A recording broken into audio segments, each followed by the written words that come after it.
Hello and welcome to the West Georgia Report. My name is Zach Kedash. I'm sitting here alongside Robin Horner, Hello. Victor Robichaux, Howdy. and my good friend Don Valley. What's going on? We are four broadcast journalism students here at BCIT in the Lower Mainland, and we've decided to start a Canucks podcast. After the closure of TSN 1040, we have kind of realized we're not going to be able to get sports broadcasting jobs in the field during this pandemic.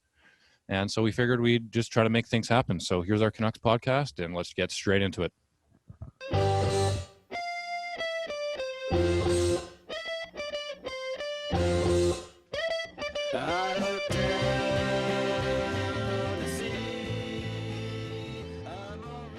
So that was our good friends at Fair Warning out of London, Ontario. Thanks for that, guys.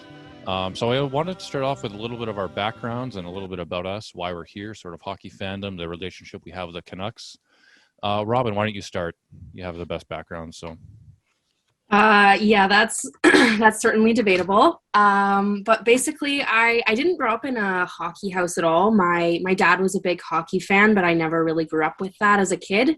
And then kind of my mom she hated hockey. It was never on TV. It was never on the radio. It was never a part of my life until I was about 15, and my stepdad took me to my first ever NHL game. And I got to see the Canucks and see them play for the first time. And I just loved being in the arena. And it kind of made me fall in love with that environment and the sport. And it felt really special to kind of like be a teenage girl and fall in love with it in that way, which is really unique in a lot of ways. And it's a thing that a lot of people don't experience. And then when I was 17, right out of high school, I got hired for the company to work in the team store. So I did that for about 2 years. It was a really good time, got to form a lot of connections within the company. And then about a year and a half ago, I transitioned into working, into running or coordinating the 50/50 volunteers at the arena, who are a fantastic little group of volunteers. So yeah, unfortunately, I am laid off because of Corona, but yeah, it's been really fun to follow the Canucks in the few months, or I guess in the year since the pandemic started. So yeah, I'm super excited to be here and share this super fun experience with y'all. Not to mention that you're the only one here who's actually a published writer on NHL.com. Yes, that is a thing that I did. I got to take part in the Botchford project last year. I wrote a little bit about how much Vancouver as a city means to some of the players on the team. It was a really cool experience. Unfortunately, one of my interviews was Troy Stetcher, who was, that loss really, that was a tough one. Yeah, that was a tough one for sure. I'm sure we'll talk more about that later, but yeah. Nice. Vic, why don't you go into your background now? Yeah. I grew up hockey fan, playing hockey, everything all my life. Most of my childhood, I would say I was actually a bigger Vancouver Giants fan in the Western Hockey League because we always had season tickets to them and going to all their games and just seeing their success, the Memorial Cup and everything. But growing older, following players graduate out of the Western League into the NHL, I would follow them through and just become fans. Everything, follow the Canucks more through their 2011 run and collapse. But yeah, I'm a fan of the league, fan of the Canucks, might be a fan of Montreal as well, but we don't have to talk about that. And yeah, just excited. Love talking hockey. That's basically all I do. So with 1040 shutting down, it was honestly a big blow for me and just thinking about what I wanted to do in my future. But hopefully we can get something started here and look forward to it. Yeah, I agree. We just kind of have to make it happen, right? Yeah, Tom, exactly. why don't you go into yourself? Well, I'm a kid from small town Saskatchewan, a little different environment growing up than these guys. My dad was a good hockey player growing up.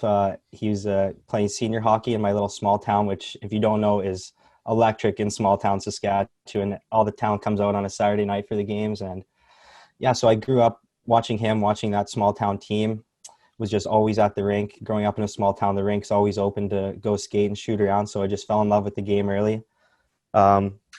Ended up moving to Swift Current, Saskatchewan. So grew up there with the WHL team. Always loved them, but the NHL was my one true love. Just always talking shop with my old man, with the boys. Just just absolutely love the game, love the league, and growing up small town Saskatchewan, there's no teams around, so was just tagging along with my dad, and he's a Bruins fan. You guys, I'm a Bruins fan. We just lost all of our Just listeners. lost them all. Yeah. But here I So am out in we're gonna have to Vancouver. win them I'm back. embracing it. Please insert the tweet that I sent last year that you hold over my head.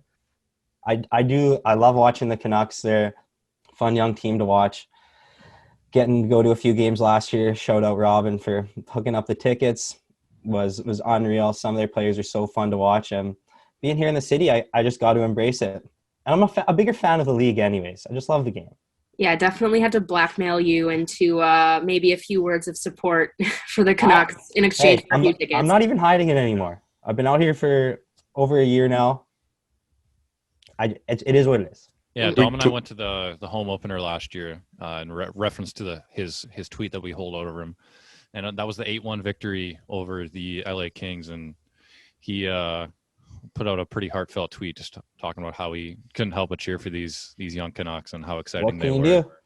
We get a coconut. But I did say they would be getting better this year and be fun to watch for years to come, and I'm not having that much fun right now, to be honest. Well, I don't know about you, Dom, but I am having so much fun watching the Canucks lose every game. I'm having the best time. Well, they're currently So streaking in the good. right direction. one of the things they say about watching hockey is the most important thing and the most enjoyable thing to watch is defensive breakdowns. So you're watching the right team.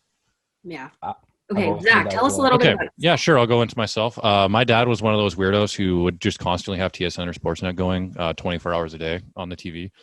So I inherently, he was a huge Canucks fan. So the love of the sport seeped into me. I was a huge Canucks fan growing up. Also a big fan of the Islanders, big John Tavares guy around the 2010, 2012 range. Ended up getting really into the Canucks for a couple of years there from probably 2008 to about 2013 and sort of fell out of love with the sport. Ended up playing high school basketball, got really into basketball, still a huge NBA fan, but there's more room in my heart. So I've picked up following the Canucks again over the last couple of years.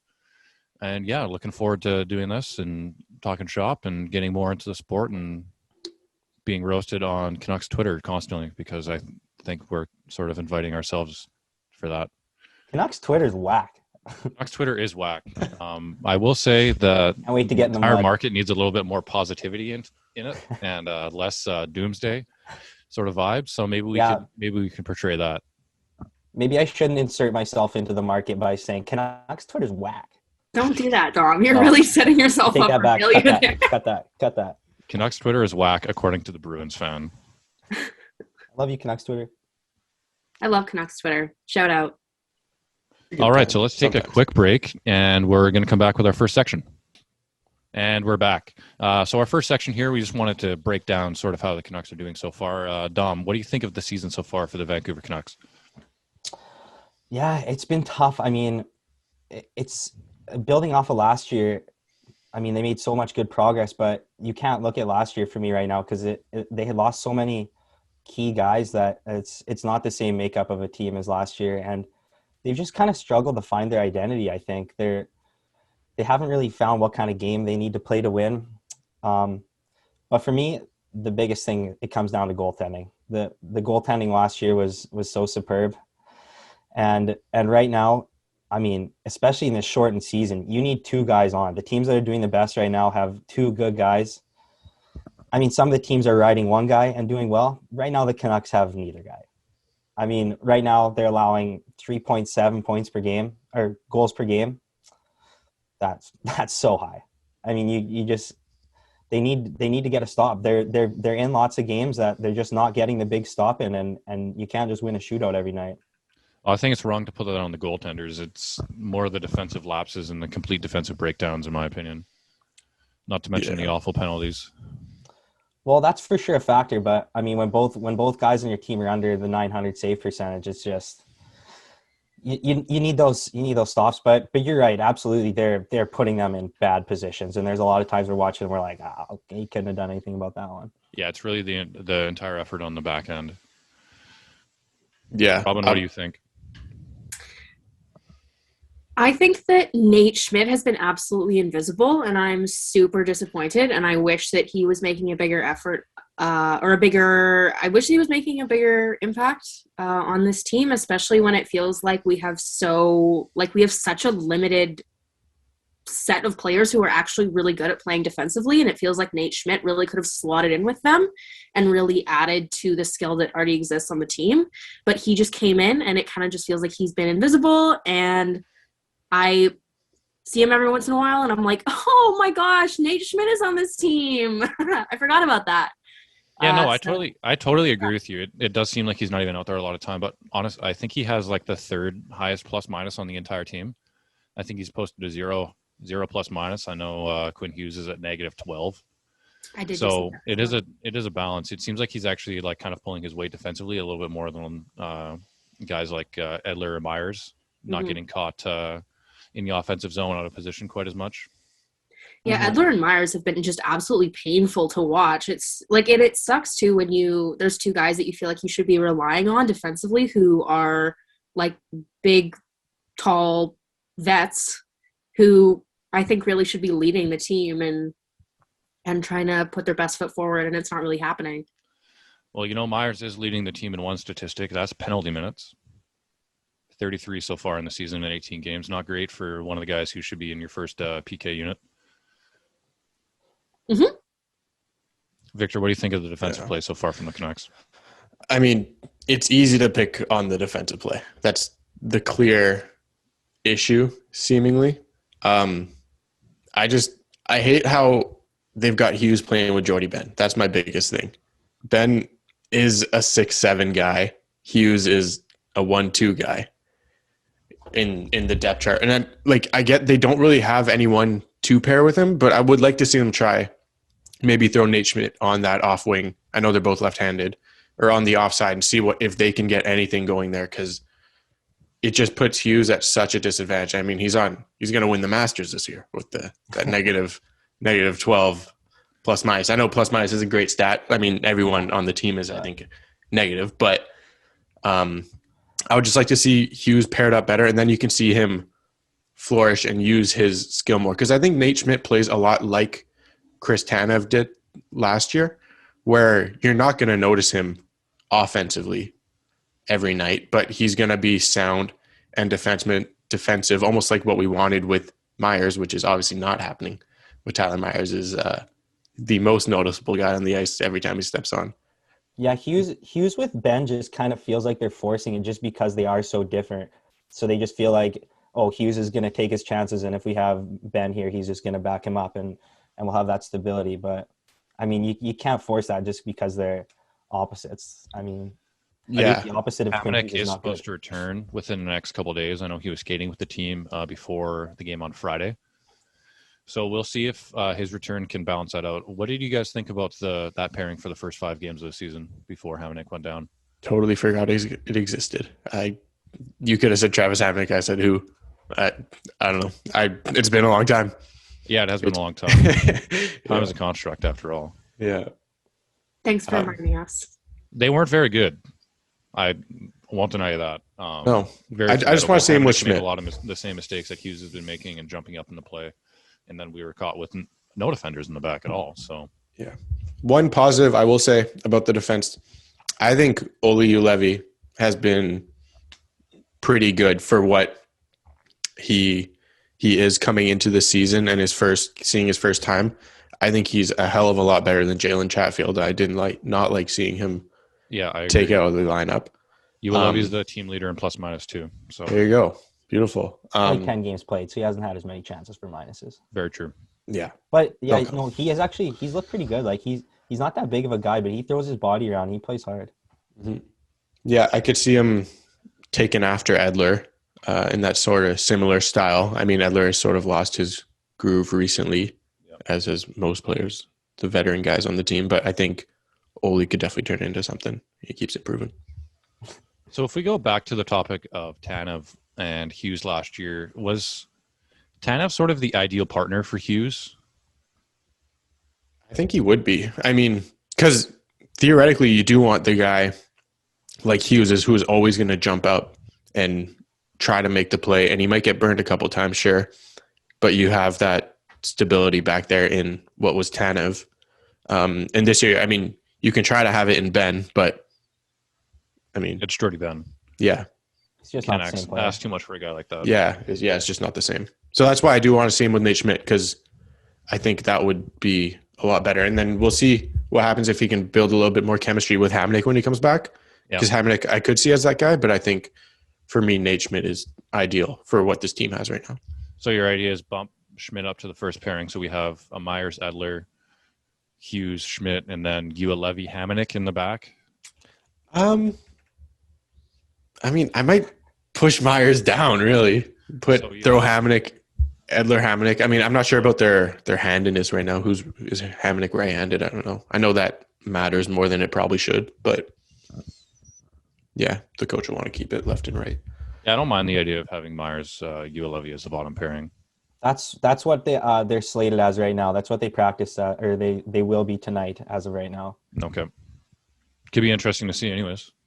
But yeah, they still have Hughes Jordy as the second pair, and then Edler Schmidt as of now for tonight. So, Robin, what do you think of the play from the top six up front? First two lines. I'd really like to see more out of Pettersson, honestly. It's tough because he's obviously struggling to produce with what's going on around him, but it feels like he's an elite enough player that he should be able to kind of push through the struggles that he's been having. And I've kind of been noticing in the last few games, he keeps trying to like enter the zone, cut the D, and just like go straight in. And it never works. He keeps getting the puck taken away from him. And it's just like the moments that in previous season you'd watch and be like, holy crap, like I cannot believe he did that. He's just getting the puck taken from him and it's not working for him.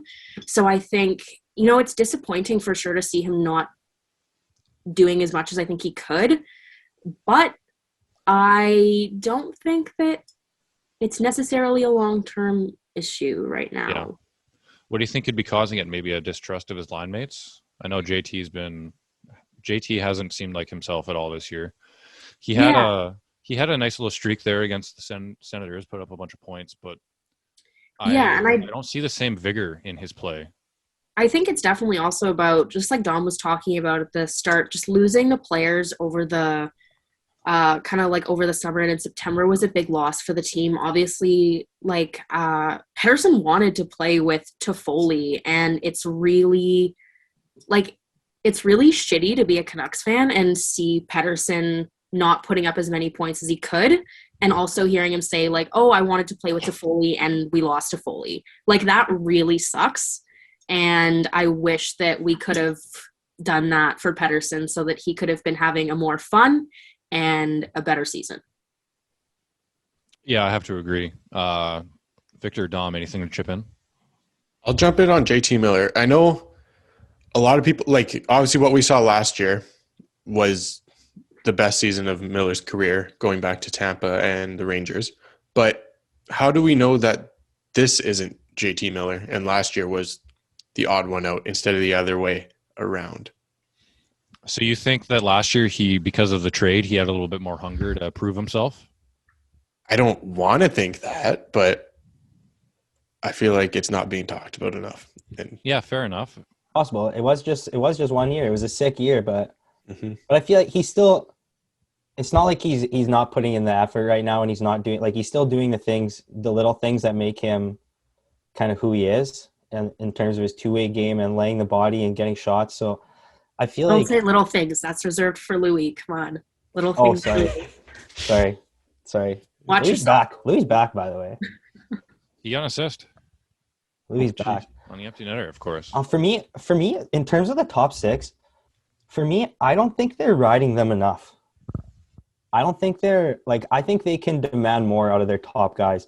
When you look at around the league, most teams' top guys are playing them right around 20 or just under 20. The Bruins' top guys are Matthews is over 20, Marner's just under 20, JT's over 20 for the Leafs. The the Stars top guys. There's all these teams around the league. They really ride their top guys, and like Pedersen right now, I think he's just over 18 minutes. Like Besser is just over 18. JT's a little higher because he plays so much penalty kill and stuff. But I just feel like they could ride those guys a little harder, especially in the third period. I mean, look at how hard the Oilers ride Drat and McDavid. It's out of necessity, but I think right now it's kind of out of necessity for the Canucks. I don't think that the bottom six is bringing enough to the table right now to trust them in those key moments. They should pull an Oilers like they did. What was that shift? They were on the ice for like 5 minutes, McDavid and Draisaitl, to end that one game.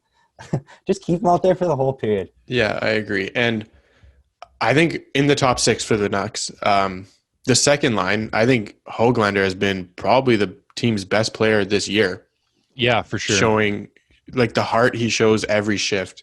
He doesn't take a single night off. He's and certainly even though exceeding expectations the most.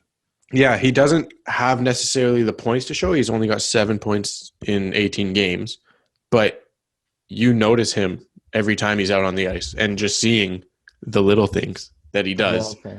Yeah, an absolute head for the puck. Hey. Yeah, I think he's going to be great going forward. Everything we knew about him was just the skill, right? We just saw like a guy coming over from Europe. You don't see much. All we saw was the skill play, the lacrosse move, the stuff like that. So didn't really know what to expect from him. But yeah, the skill hasn't even been what showed up. It's been like his hockey IQ, and you're right, he's been working really hard. But for me, it's been like he's been really smart. Like he never tries to force it. A lot of rookies, you're kind of gripping the stick tight to start the year when things maybe aren't going great. And he did have success, but even still, you're kind of forcing it and like really trying to make plays and make things happen. But he always shows great patience and waits for the play to develop and waits to make the right move. And he seems really smart out there. It almost reminds me of how I felt about, I mean, I know it's very, very different circumstances, but a few years ago when I was kind of on the fence about Horvat. I was like, I don't know if I like this guy. Like, he's not putting up like incredible points. Like, he's not like, but when it actually came down to it, like, he's an incredible team guy. He puts his heart out there every single shift. He's always encouraging the guys in warm-ups. He's like throwing himself against the boards, like trying to get the guys all riled up. He's such an important part of this team. And as soon as I saw that from him, as soon as I saw that heart, that dedication, I was like, okay, yeah, like I'm all in on this guy. And that's exactly what I think a lot of Canucks fans have seen from Höglander in the past month or so, which is just so exciting for this team. Yeah, exactly. His ability to push the pace, bring energy, and just like sort of light a fire underneath the boys is like a totally valuable part of this team. Yeah, I think sorry, Zach, I was jumping. I think if they can find one more piece to put into that top six and push Tanner Pearson down, that would be ideal. Maybe a guy like Tyler Toffoli would be good in the top six, you think? Sorry. But I just don't love that Pearson is on that line. I think I see him as a third liner on a contending team, but that's just, I mean, with the cap situation, with everything going on, that's what they've got to do, and they've got to make it work. Sorry about that shot too. I was going to ask sort of what you think that the ideal player is for that Pearson spot. Do we see sort of like do we want to see a power forward type guy, grinder, deep low? I think Horvat takes sort of the grinding role on that line. Yeah. A shooter similar to Brock would be good. I can't really think of any comparables on another team, but sort of like what Besser brings to the first line, I think they need in the second line. And Pearson does do that. He's got a good shot, but maybe just a little more than what he's got. Yeah. You like the mold of a player he is. You just want a higher ceiling. Yeah. Yeah. Very fair. All right, we're back. So our next section of the podcast, we want to talk about sort of what has to change with the team, sort of to get them above the 500 level and competing for the playoffs again.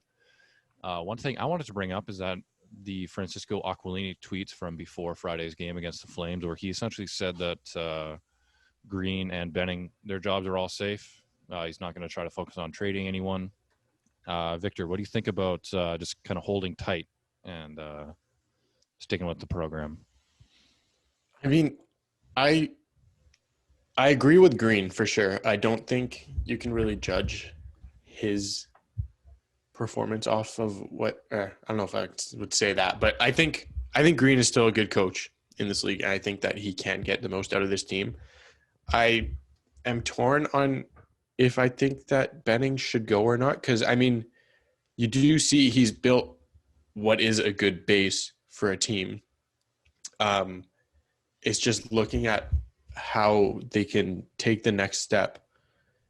I guess I'm not sure if I want him to be the guy. But the weird thing about the Canucks front office, and I don't know specifically, but I've heard that they have a rather small team upstairs compared to the other teams in the league. So I think Benning is sort of left out to dry, whereas he's sort of in charge of everything. I'm talking completely out of my ass here.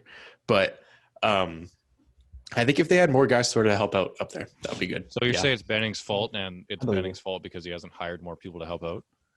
Yeah, I don't know if it's his job to hire that, but yeah, if they had more guys, more opinions up there, that might be better. Well, I agree with what you said about the core of the team. The young core, they've set up for a long time in the future, of course, right? It's just the problem with the team is obviously on the margins. It seems like there's been errors at every step of the way.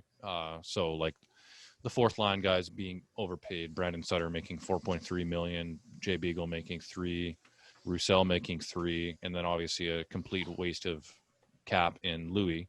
I'm obviously not saying that those other guys shouldn't be on the team, but they're overpaid, and it's, that money could be allocated elsewhere. I know Pettersson's contract runs up at the end of this year, and a lot of the free money that would be going to, improving the team and like working in the margins the other way is just going to go into a $7 million contract a year for Pettersson. So yeah, I don't think they're getting anywhere going forward. Like you can always say, well, we're going to wait for these contracts to run out and then we'll be good. But this money is pretty much already locked up in Hughes and Pettersson. Yeah. So they still have work to do. Yeah. And then contracts for the young guys. So unless they have more young talent to bring in, I mean, obviously with Podkolzin on the way, that's an option as well. So do we sit around for 3 years, wait for all the money to go, and then depend on young guys coming in and then having more rookie contracts? It feels like this team like screwed up the rebuild really bad. I mean, I know that that's kind of a general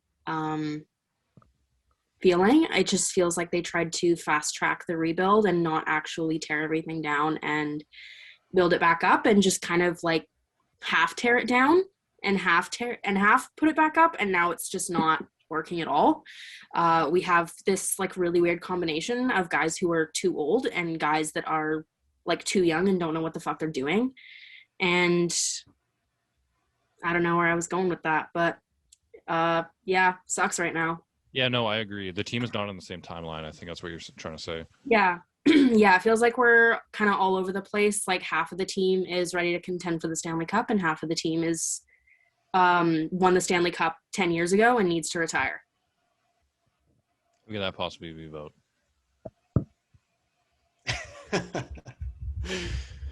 Well, so Dom, what do you think? Where can the Canucks go? Is there any options? Do they just have to sit tight? Yeah, like that's the thing. They're in such a bind right now. Like how do you get the team better when you don't have any cap space to work with at all? Like there's some like good potential free agents out there that would be available in the market to improve that top six and round out the lineup, but they just can't do it. So I don't know I think honestly, like, and it's a short season, right? Like that the time is coming to make these decisions if you're a buyer or a seller within the month here. And yeah, I think it's so tough to be a seller this year. Sorry, Dom, it is going to be tough to be a seller, but I mean,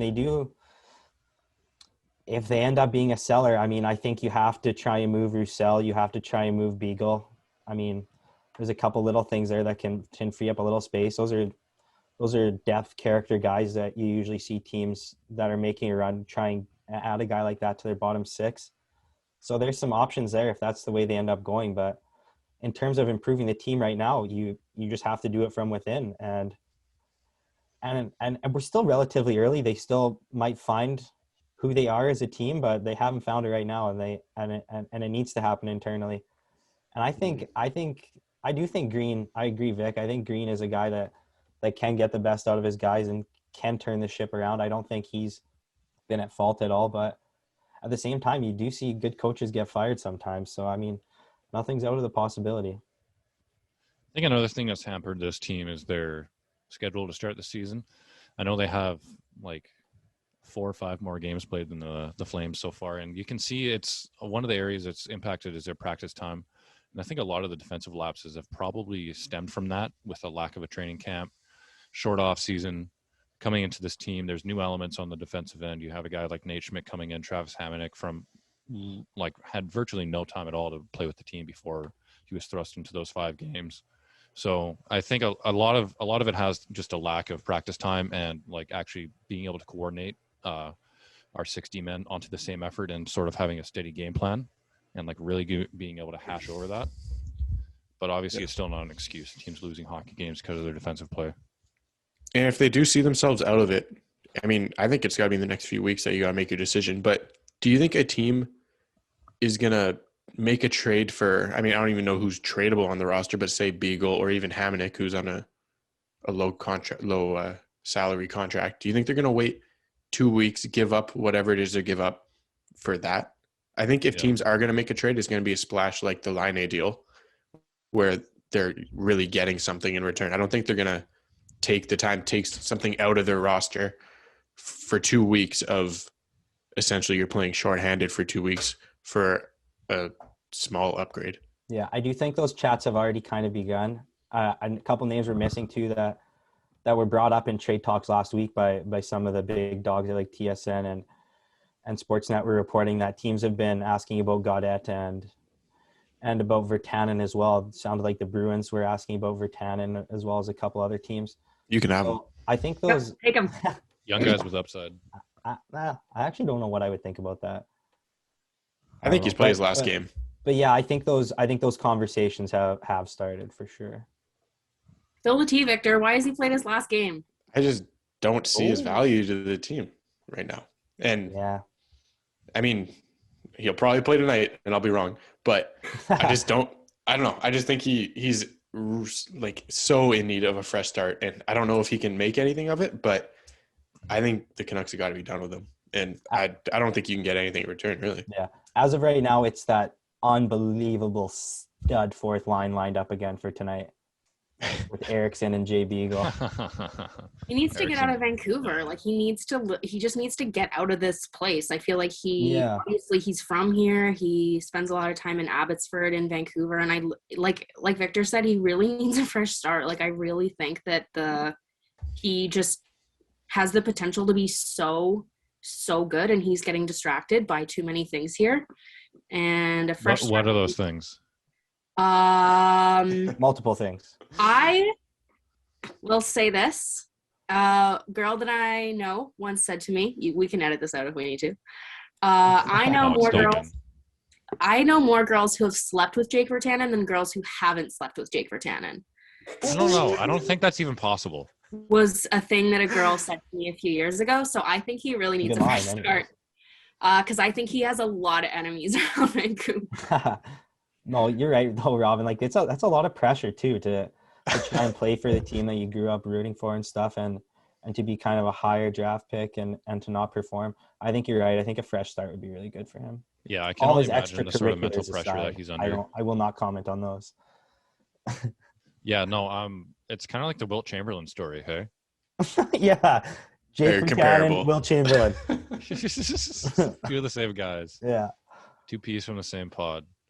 Okay, so say we can move on from Virtanen or even Gaudette. Like, is there a return there, or are we just getting a fourth rounder type thing? No, I think there's a return for those players. Because I mean, what Virtanen, you get this year and another year at him at 3, and if he can be turned into a bottom 6 guy who contributes, that's a really good value for a team for a couple of years, trying to have kind of a 2-3 year window. And I'm sure if he's successful somewhere, he'll want to re-sign there if he's happy there. And for Gaudette, I think there's even more upside, honestly. I think he's got even more potential offensively, maybe. But yeah, I think you get at least maybe a second and a prospect back or something like that. So you're the Bruins. You want Virtanen. What is the prospect you're willing to give up in a second rounder?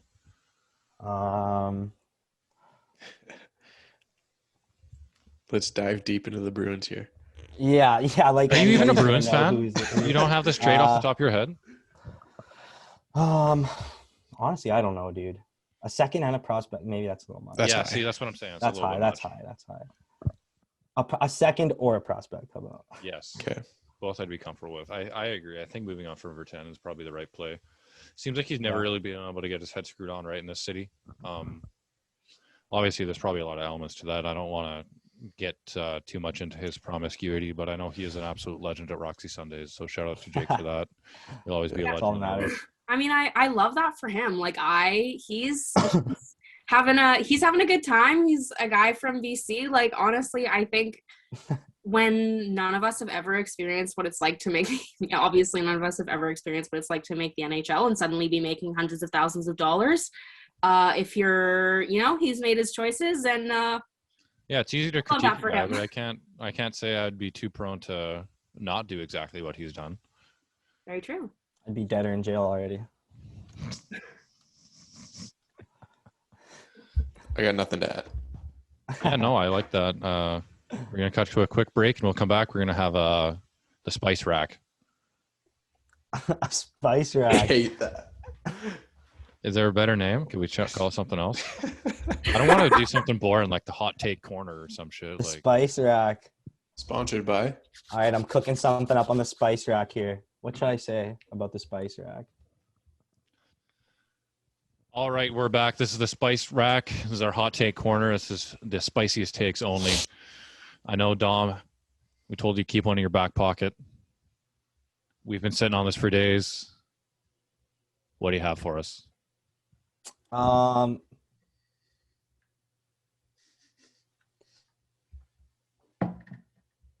didn't do my homework.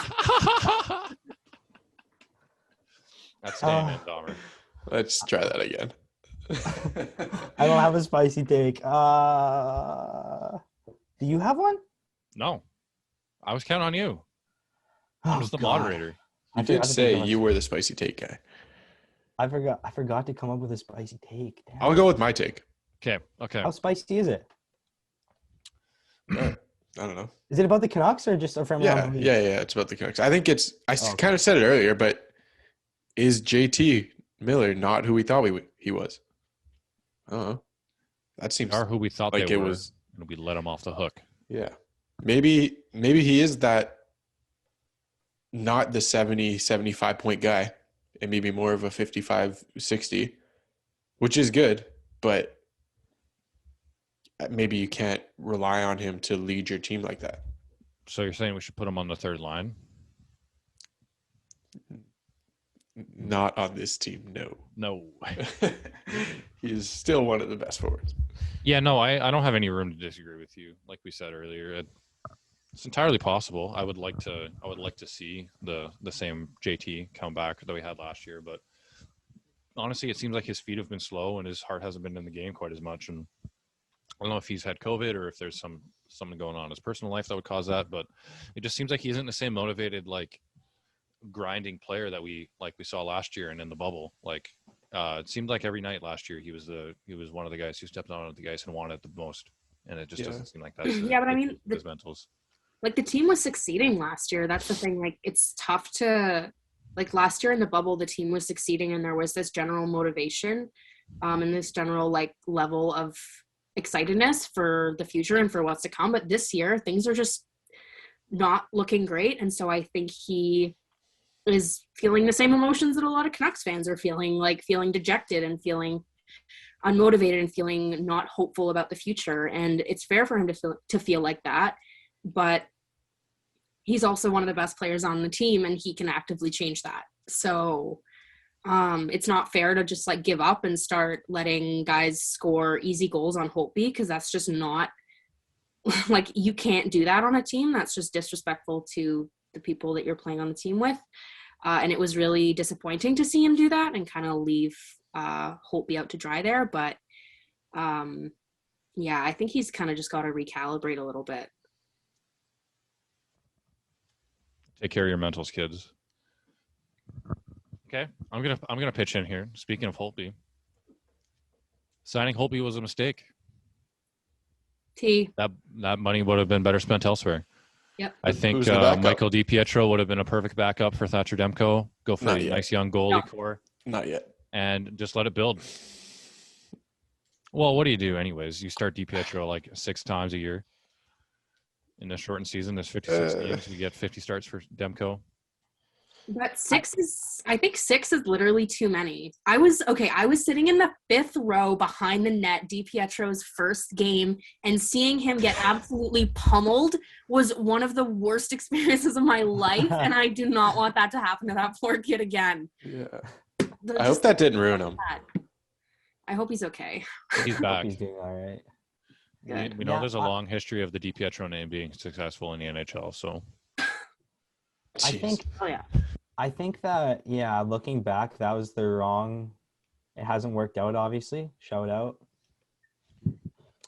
But I mean, going into the season, you had plans of being a good team and being in the mix. So I think at that time fans would have been pretty disappointed if they just said, no, we're content with DiPietro and we're not going to try and sign a guy.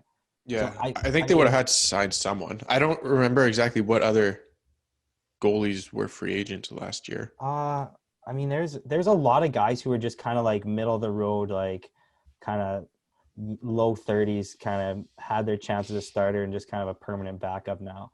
So I think with Holtby, like you were hopeful that you were getting that big guy. So I think, yeah, looking back, it was the wrong move, but I think fans would have been pissed if they would have just said, no, we're not going to go for it. We're just going to ride DiPietro this year. But looking back, it would be nice if DiPietro was getting a little time right now. With this defense core? If things aren't going, or if they, yeah, maybe that would have just ruined his whole life. Yeah, that's true. Maybe we would have been able to hold on to Toffoli though too. But yeah, you could have easily between 1 and 2 million signed a guy who's doing what Holtby is right now. So you're not wrong. It was the wrong choice, I think, but they chose the wrong guy. It chose the wrong guy. All right, Dahmer. You geared one up yet, or are you going to freeze under pressure again? Well, I'll stick with the goalie theme. I think Demko gets hot. Demko's gonna really turn things around. He's gonna have a good game tonight. He's gonna get on a little streak. They're gonna ride him a little bit. And I think he's gonna start playing some good hockey. What a hot take! The goalie plays good. You'd have thought. A good goalie in Vancouver? Demko's he's gonna get hot right now. Mark it down. We're sitting at February 15th today. Shout out tonight. Stay on. Is he starting? He is starting tonight. That's just from now on. I'm thinking he's running away with these. I'll check the stats after. From this day on, he will have a 918 plus save percentage and under a 2.4 goals against from here on out. I will take the not. Let's go. I'm writing that down. Somebody write that down. Yeah, put it on. I think he could play like that caliber goalie. I don't think he'll have those numbers because of the team in front of him right now. But I think he is going to prove himself that he's the guy going forward. Well, let's see it. See it, Thatcher. We need it now. I lost my pen. All right, Robin, do you have one for us? Any closing remarks? I don't have any closing remarks other than a few years ago when Thatcher Demko played his first NHL game. His dad came into the team store with his family, and I helped them buy all of their Demko jerseys. And they were so excited, and they were the sweetest family. And then afterwards, his dad emailed the team store and was like, "Thank you so much for helping me find a jersey. I was so nervous and I was so scared for my son, but he did such a good job, and you guys were there for me, so thank you." I always turn on Thatcher Demko because I'm like, wow, your family is so wholesome. I love that for you. All right, Dom. So that story just made me change your prediction from a 918 save percentage to like a 925. At least. Now that I know comes from a good family, good kid. 950. Oh, under 2. That's a hot take right there. He's winning the Vezina, and it's not a discussion. He will be the first goalie ever to win the Vezina after having a sub 900 save percentage a month into the season.